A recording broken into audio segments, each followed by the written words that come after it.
So this is Asmongold. Like, you can probably disagree with a lot of stuff he says, but he doesn't care and he says it anyway. I respect people like that. I do like the Halo Reach poster in the background. All right, so ugly female leads in video games.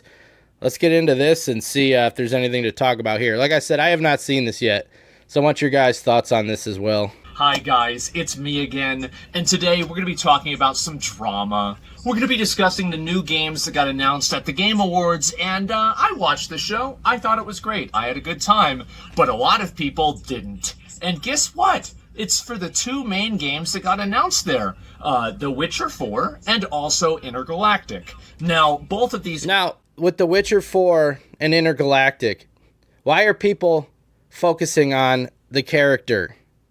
What they look like? Because there's no gameplay to talk about. There's zero gameplay. So all they have to talk about, if they want to talk about something, is what they see in the CGI cinematic trailer they put together. There's zero gameplay, so you can't talk about that. So your focus is drawn to what the people look like. No, it's not because they're women. It's because they think they're unattractive women. That's the difference. That's what this is about. So I'm interested to see what he says about that. Yeah, they think that they made Ciri ugly, which I didn't get that impression from her. I didn't think she looked ugly. But looks are subjective, right? That and the Intergalactic girl. Games, I think, had a lot of discourse surrounding them, and we're going to talk about that discourse. And we're also going to talk about what that discourse implies with people that have become increasingly against and at war with reality. And this, every single time that reality hits them in the face, there are a lot of Twitter threads about it because people are not happy. And guess what?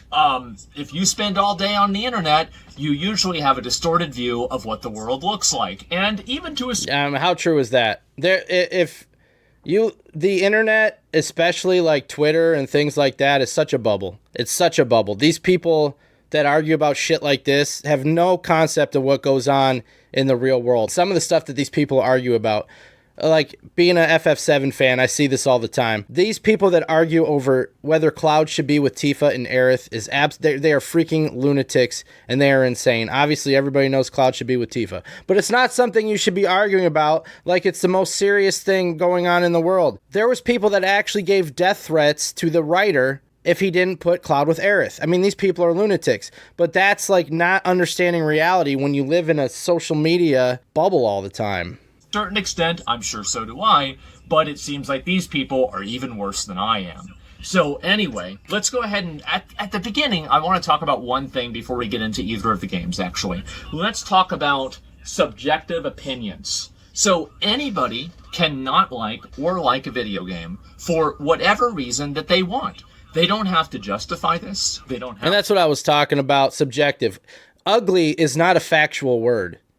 It's not. It's subjective. What I think is ugly is different than what you think is ugly. My thing is Ciri is redacted, so it's a spoiler. I'm guessing she's supposed to look like him. But like people were putting up screenshots of her in The Witcher 3 compared to her in The Witcher 4, trying to say that they like uglified her. I didn't see that. But, again, subjective, right? Other people think that. I don't. Some of you might. To explain it. They don't have to debate it or argue it with anybody else. So if you do or you don't like any video game, you should never feel like you're obligated to defend that opinion or not, because it is your own subjective opinion and you have every right to it and nobody can take that away from you. So I just want to make that very clear because there have been so many people talking about how, oh, well, this person shouldn't be having this opinion. You shouldn't be saying this. You shouldn't care about this. Yeah, how many times do people get upset with somebody else over their opinion of something? Have you guys ever liked something so much, somebody else shits on it, and then you get personally offended over it? If that happens, because like that, like I've gotten upset like that in the past, you have to sit back and just look at this and relax and be like, who gives a shit? What does that have to do with my enjoyment of it? If Final Fantasy VII Rebirth is my game of the year, and you guys all think it sucks, and you tell me, Rebirth sucks, why would that upset me? That doesn't affect my enjoyment of the game at all. But people do get upset over that thing. The El Toro, literally him with Kingdom Hearts 3, he'll defend it to death. I don't think defending a game is the same as getting upset over somebody's opinion. Like, defending it to death, I love that. Defend what you love. Tell everybody why it's great. But that's different, in my opinion, to you getting pissed off and hating people that don't like Kingdom Hearts 3. I think that's completely different. I think defending it to death is awesome. You don't care about what a video game character looks like. All it cares is me enjoying and playing the game. And Scott, I think that's why they're looking at this stuff right now with these two games, because there was no actual game to see to tell if they were going to enjoy that and want to play that. So I think they focus on this other stuff. I agree, though. I think the most important thing is it fun to play? That's it. I don't get offended over it, but in my opinion, I think content creators, especially on YouTube, shit on Madden 25 too much. Money talks and the game is selling well, and that is all that matters. Yeah, and you wonder, do they do that because they genuinely don't like the game? Or there's money in shitting on it? You shouldn't care about this. Well, guess what? Some people do. Too fucking bad. Anyway, let's talk about The Witcher 4. Now, The Witcher 4, well, The Witcher 3, one of the best-selling games in the last 10 years, had a male protagonist. The new game has a female protagonist. If you understand the story, which at least I kind of do, I understand at least enough of it to see why the new female protagonist is the one carrying on the story.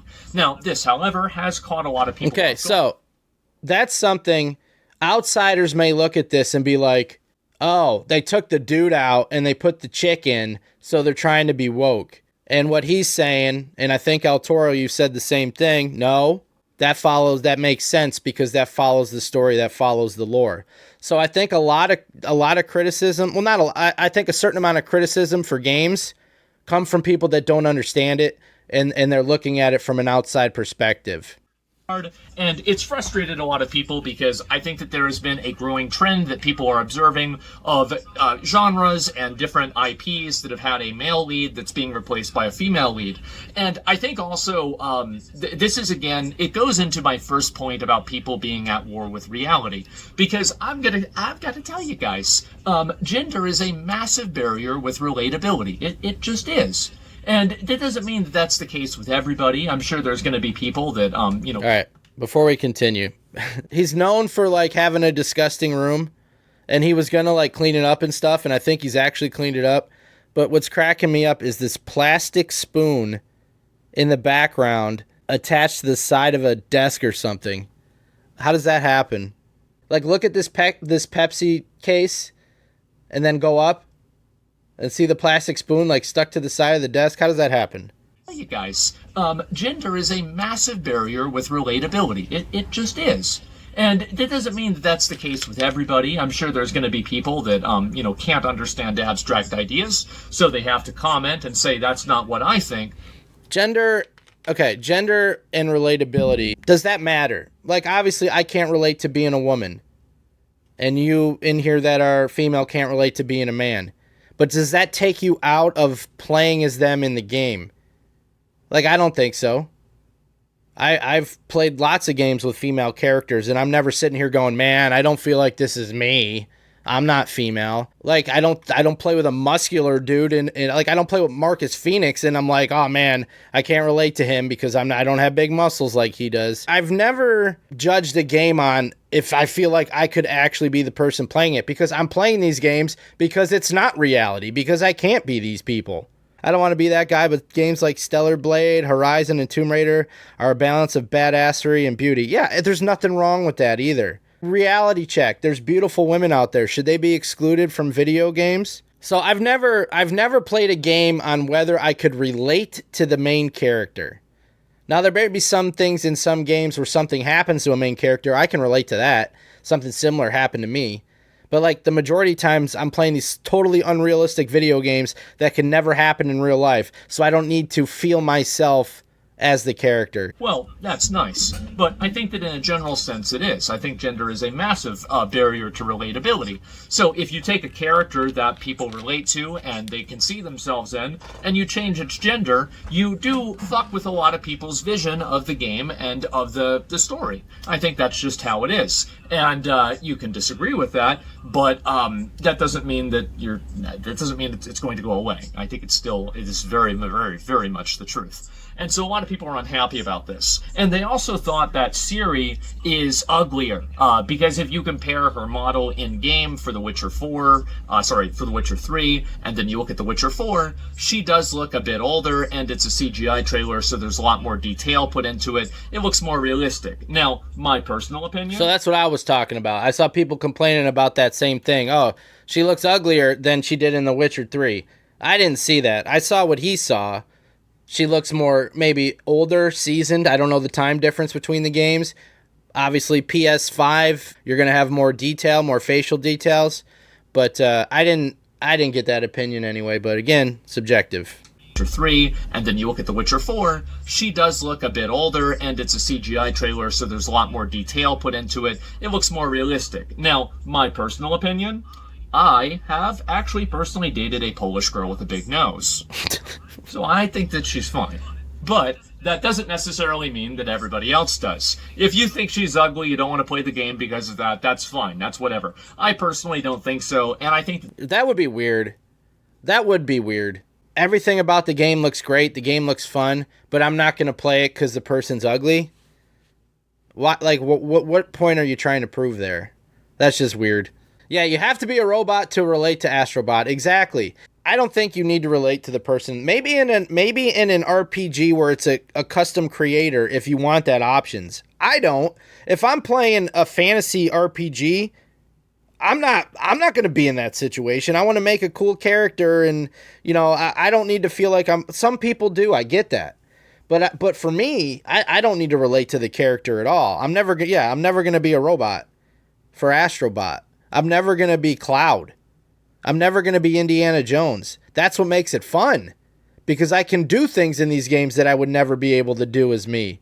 Story-driven game? Well, I think that depends. I think that depends what you're looking for. If the relatability in a story-driven game is important. Because Final Fantasy VII is a story-driven game. I can't relate to any of it. And I don't care. So, if it's a more grounded... realistic game, then yes, I could see that. But I love the story to Mass Effect. I don't relate. I'm not Commander Shepard, So I think it depends on the genre and the game.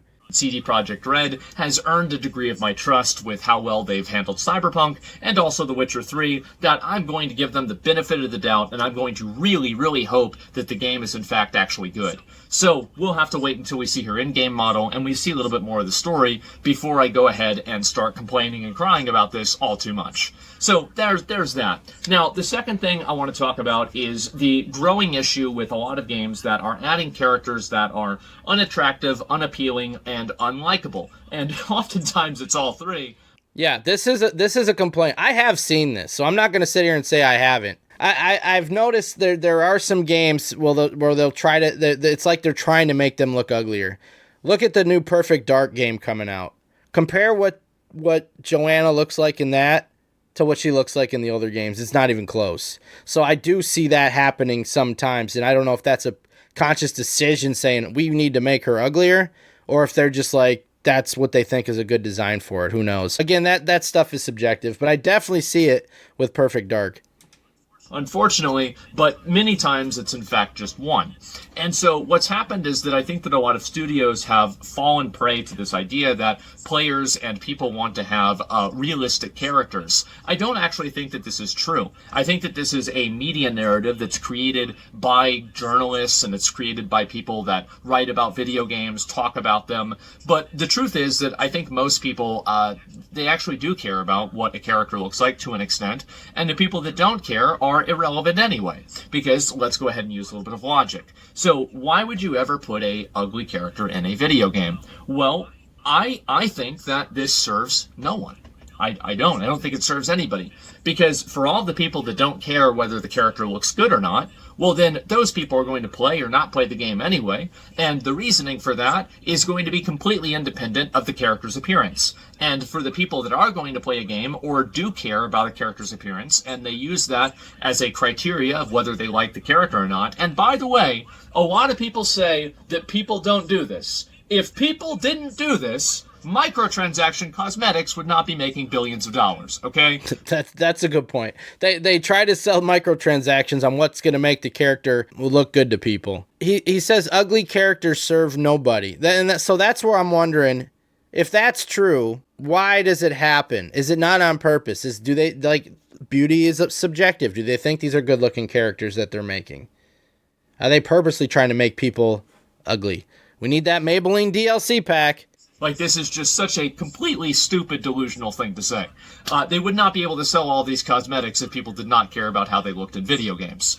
So, that being said, and there's a million other examples I can use, like gacha games, etc. But I think that let's just look at cosmetics as a meta thing, and then that immediately proves that people do care. Yeah. Maybe you don't, but again, abstract sample, there are many people who do.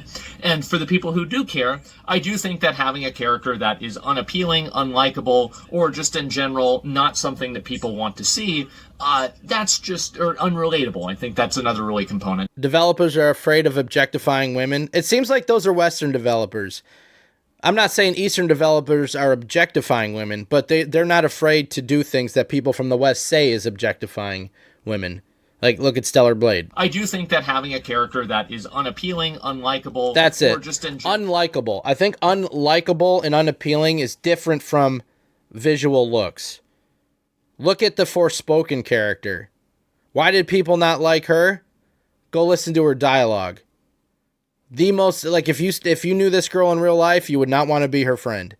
They gave her the worst, most unlikable dialogue I think a character's ever had. And that turned a lot of people off to that game, where the memes were all about her dialogue and how unlikable she was. And so, that drew less people to the game, I think.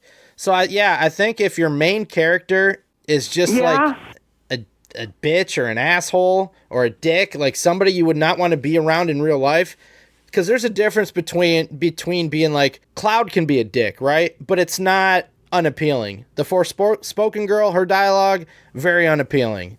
Not something that people want to see.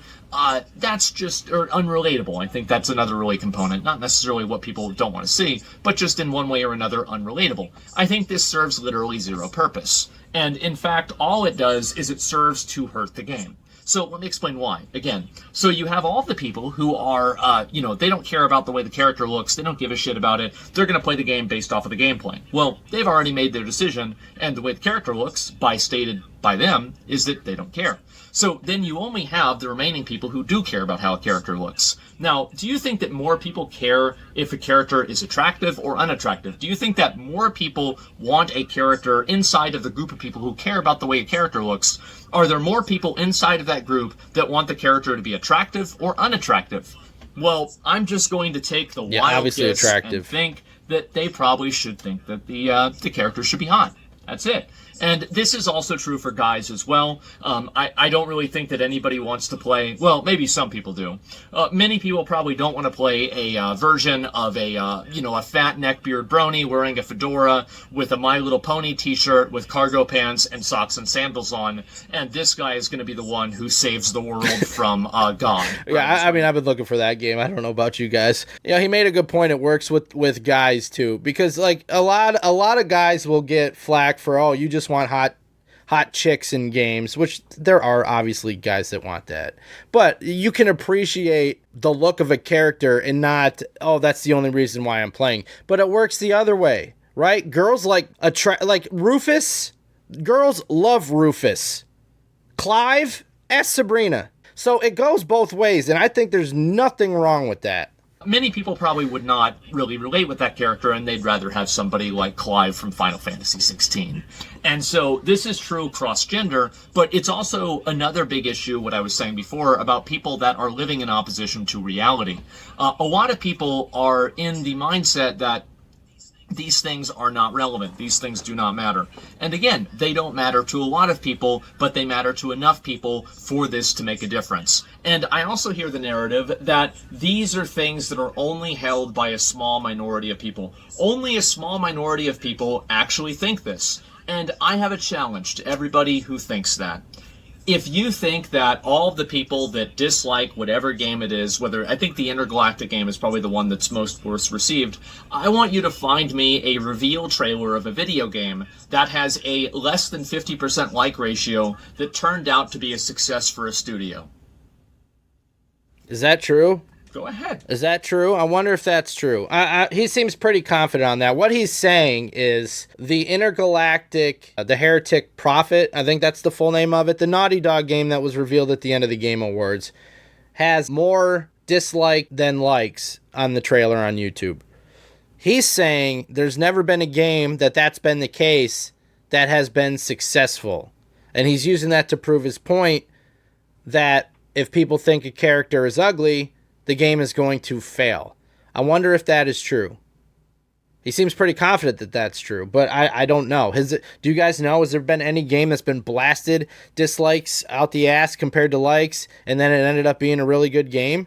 The one I can think of recently, but I don't know the like and dislike ratio. Silent Hill 2. When the Silent Hill 2 trailer came out, everybody shit on it, right? I thought it looked bad, but the game ended up being amazing. So I don't know what the like-dislike ratio was, but that game had a lot of people thinking it was going to suck, and it didn't. So I don't know if that fits his qualification of the like-dislike ratio on its initial trailer. Go ahead. Let's find out. And you know what? I don't think we're going to see a whole lot of them. I've looked for them, I've tried to find them, and I didn't see a single one. And so what I think is happening is that you have people that want to believe something so bad that it's caused them to distort reality into imagining that it's actually real. And so what's happened is that a lot of these people are so fixated around making sure that the game reinforces some worldview that they have, that they are unwilling to look at the rational implications of what is actually something that players want to see. And this goes into the idea of genres. Now, I'm sorry, guys, but I guess I have to be the bearer of bad news. But if you're making a video game, and it's set in space, you're a bounty hunter, you've got guns, and you fight things with laser swords, the majority audience of that game is gonna be a bunch of fucking guys. And that's it. So if you make a game like that, and you don't appeal to that target audience, you are going to have a very hard time selling that game. And it doesn't matter whether you think this should be true or not, or whether... Okay, so do you guys agree? Like, he's saying that genre, in general, appears to more males than females. So I'm going to assume where he's going with that is, then the girl's got to be hot. Base take, says El Toro. So yeah, obviously there'll be girls and women that are interested in that style of game, but he's saying in general that appeals more to males. So you know somebody who isn't part of that group, who is a girl or whatever, who likes these games, or a guy who doesn't like them, that's totally fine, but I think that the averages speak for themselves. You can look at games like Concord, Dragon Age Veilguard, or any of the other games that have come out recently that have tried to take a non-traditional approach in telling a story that is meant for a majority male audience. And I think that guess what happens? When that happens, well, a lot of people get frustrated, disappointed, and they think to themselves, you know what? I don't think this game's meant for me. I'm not going to play it. And that's what happens. And so I feel like how many points on a graph do you need to be able to draw a line? I think that it's very obvious that these things clearly do matter a lot to players, and this is not enough of a small minority for it not to be taken seriously. And also I think that the implication is that a minority of people actually care about these things, whereas I think the actual reality is that a majority of people do. It's just that the amount of people that dislike it on social media might be a little bit higher, but it is more or less a respective sample size. Because I've never really seen a case, as I said before, where a game was massively hated on, like the reveal trailer, and then it turned out to be a massive success. I just don't really think this happens. Yeah, but the opposite does happen, and it was kind of what he just said. If you go by just the social media bubble, you would think that Black Myth Wukong was going to fail. That game ended up selling like 10 million its first week or something, right? Well, they started a rumor that there was no women in it, which was a lie. Like, that was a flat-out lie. You play as a monkey, and they're talking about, like, diversity. You're an animal. But then the humans in the game were women. Like, I don't know what these people were talking about. So they started these lies. So everybody was going to boycott the game, and you thought, like, it was going to fail. No, it ended up being, like, the bestseller. So, like, what he's talking about, the reverse is also not true on social media. That's right. Exactly. Social media is the only group making noise. They're the loud minority. Normal people don't participate in this BS. I agree 1,000,000%. They didn't even play the game. Exactly. And that's where most of this shit comes from, is people that don't play the games. The Witcher.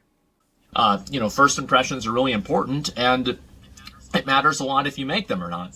And so a lot of developers are trying to design games and make games for everybody. They're trying to make the game for the target audience of anybody can play this game. It's going to appeal to everyone. Well, unless you're playing Tetris or you're playing some other sort of abstract game like that, this is just simply not the case. There are going to be games that are more appealing to men versus games that are more appealing to women. The same as there's music that way, the same as there's, movies that way, manga that way. I mean, manga, they do it right. They literally have names for it. Shonen is literally made for young guys. So that's basically the way that they handle it, and I think that they're doing a lot better than comic books now, last time I checked.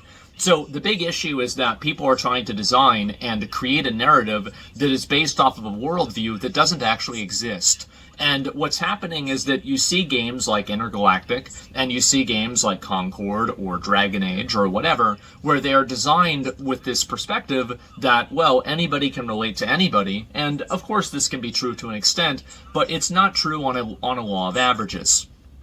And I think that that's what's really happened, is that you have people that have convinced themselves and gaslighted themselves into thinking that the only way that you can make this game and make it successful is if you make it appeal to everybody, but in the case of appealing to everyone, you actually, in fact, appeal to no one at all, just like Concord did. I think that's true. You can never appeal to everybody. So, what I think is going to happen is that these games are going to come out, the reception around them is going to become more negative, and the games will not sell well. And I think this has been proven time and time again. And ultimately, for all the people that like good gameplay, they're not going to care about this. That's totally fine. Yeah, I think that's a big thing. There are so many people that play video games, and all they care about is the gameplay, and it's fun. And you don't hear from those people, like Opinion said. He votes with his wallet. That there is tons of those people. So I think that's a factor that everybody always ignores. If what he's saying was true about there's never been a successful game whose trailer had a huge dislike ratio, I think the Naughty Dog game will. I think with this one, it's probably a lot of people that aren't Naughty Dog fans just downvoting it because they think it's some social message. They don't like how the character looks. They weren't going to play the game anyway, but they're downvoting it. I don't think the Naughty Dog fans are boycotting this game in any manner. Unless the game is trash, I think this game will do just fine, just based off on the studio's track record. But I think that there are enough people out there that also... There's another component to this as well, is that when people view or they perceive some degree of like messaging or they perceive some degree of like social politics in a video game, it immediately takes them out of the immersive experience the game is trying to create, and it makes them think about the game in the context of real life contemporary social politics. And I think this destroys the escapism, and it makes... Yeah, I agree with that. I think... there's too much real life thrown into the fantasy games. If you're making a real life game, cool. But if you're making a game on some alien world, don't throw like U.S. politics into it. It doesn't make any sense. And you, when that happens, you feel like you're being preached to by one side or the other. You feel like you like he said, you're taken out of the immersion because it doesn't make sense why this would be in this alien world. Skeptical and less, positive about these video games in a general way. And I think also this happens with movies and TV shows as well, but in a lot of cases it just happens with video games the most because that's what I talk about the most. But anyway, with a lot of these characters, anytime that I see a character that's added into a video game and the character is not attractive or the character is meant to be unappealing to a majority of people, or it's not, it's like doing one of those things where it's like, oh, well, all the people that don't like this are bigots or racists or something like that. You can call people that all you want, but that's never going to convince them to buy your game. And I think that the people that do that... That's a good point. There's too much of talking down to the customer, man. Like, we talked about that guy that's working on Perfect Dark that says he hates gamers. Like, are you guys freaking idiots? If you insult your audience, whether what you're saying is true or not is irrelevant. If you're insulting them, why the hell are they going to give you money? Like, I don't get that logic. And they just expect people to buy their game. Anytime I see that in a trailer, I automatically assume the game is going to be complete trash. And you think to yourself, what do you mean? Like, that just means the character's ugly. Like, who cares? What about the gameplay? Let me think about it like this. If making an ugly character, as we've already established, actually is at best a negative or a net zero effect, and in almost all cases a negative effect, why would anybody do that? And I think that the mindset of putting things into a game that players actively don't like, that is more important than the actual enjoyment of the customer, I think that that mindset is going to permeate the entire game. I don't think that it's just going to begin and end at character selector or at character creation. I think it's going to be the entire game is going to have problems because it is fundamentally at face value, literally at face value, not designed for an audience. And I feel like Do you agree with that? If I think what he's saying is if they're purposely making this character look one way, they have an agenda behind it, and the whole game is going to feel like this. I can't think of any examples of that happening, at least in games that I've played. Maybe that's happened in games that I haven't played. But like the example I use is Forspoken. I never played that game. It looked unappealing to me. The character dialogue was bad. It was awful. Like, I didn't want to play like as that girl through the whole game and listen to that. So I wonder if like that's something like that he means, like that whole tone was through the entire game because it's there from the get-go with the main character. So I see people getting mad about this, especially getting mad at me. I'm just saying, boys, let's wait and see. Let's see what happens. I wonder if the thing that's happened every single time is going to happen again. Oh, wow. What a I don't even know what to say. It's amazing. Yeah, I don't know. The suspense is killing me. I wonder if the game that everybody seems to hate is going to come out and be hated. And so people have been increasingly walling themselves off inside of their own echo chambers and trying to create their own reality. And I think this is the reason why people want censorship on social media a lot. The reason why is because these realities that they create are very, very fragile. And so the moment that one of these realities actually, butts up against an actual the real world, a real experience, well, then these people are going to be writing posts and talking and complaining about it and saying, oh, we'll do better next time. The reality is that a lot of people don't think that way. And I think that you've had the internet that's allowed so many people to effectively remove themselves from reality and construct their own in place of it. And I think that's the same thing. We talked about Wukong earlier. Look at Hogwarts Legacy. Was there a more, if you just went by online discourse, was there a more this game, boycott this game, hated on this game than Hogwarts Legacy?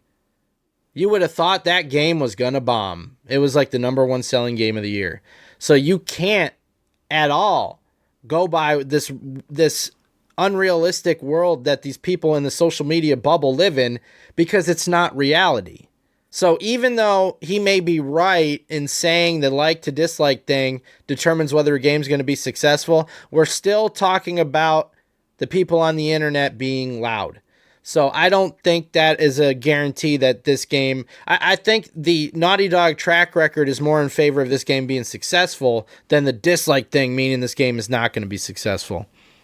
Entertainment's been propaganda since day one, and people just feel smart realizing it this late. Dude, yeah, go back, watch the stuff we watched. What is Metal Gear Solid? That's a political game, right? Like, yeah, you could find that shit in everything. But I think it comes to a point now where if you see stuff that's happening that people are arguing about in real life, that's a polarizing thing, and then you see it injected into your fantasy video game that does not even take place on Earth, and these aliens from different races are arguing about shit that people in the U.S. would be arguing about, now you're taking me out of the story. Now you're not doing it right. And I think that's the problem with a lot of this stuff. I got banned from someone's chat because they were like, how can you support J.K. Rowling? And I'm just like, Dev's got to make a living. See, that's an echo chamber, El Toro. Like if you said Aerith should be with Tifa, I mean Aerith should be with Cloud and not Tifa, I may want to hit that ban, but I'm not going to do it. I'm not going to live in an echo chamber. I'm going to let people in here that think Aerith should be with Cloud.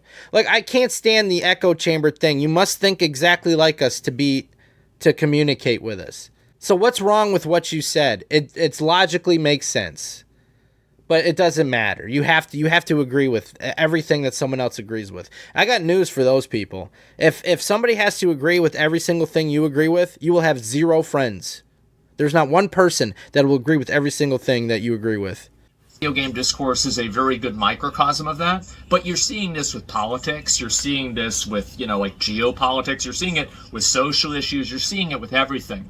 And people have become increasingly more disconnected from reality because the internet has allowed them to do that. And it actually does a really good job at that. And so what I think is going to keep happening is that these people will continue butting up against reality and becoming very, very frustrated and upset. And I think it's very funny because I also believe they will never learn.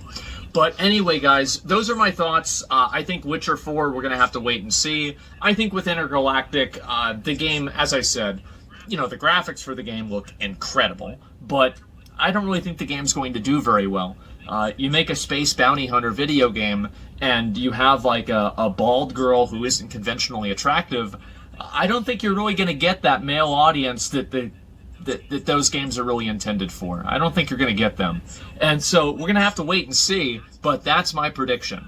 And I'm going to stop it there, but I get what he's saying about the genre attracting more males, but there are a lot of female Naughty Dog fans that I think are going to play that game because it's Naughty Dog, regardless if they're interested in the genre or not. I think that's a little different. But yeah, if you guys want to, that is Asmongold TV on YouTube. I think that was a good video. Why do so many people hate people that disagree with their opinion? Like this guy, Asmongold, a lot of people don't like him.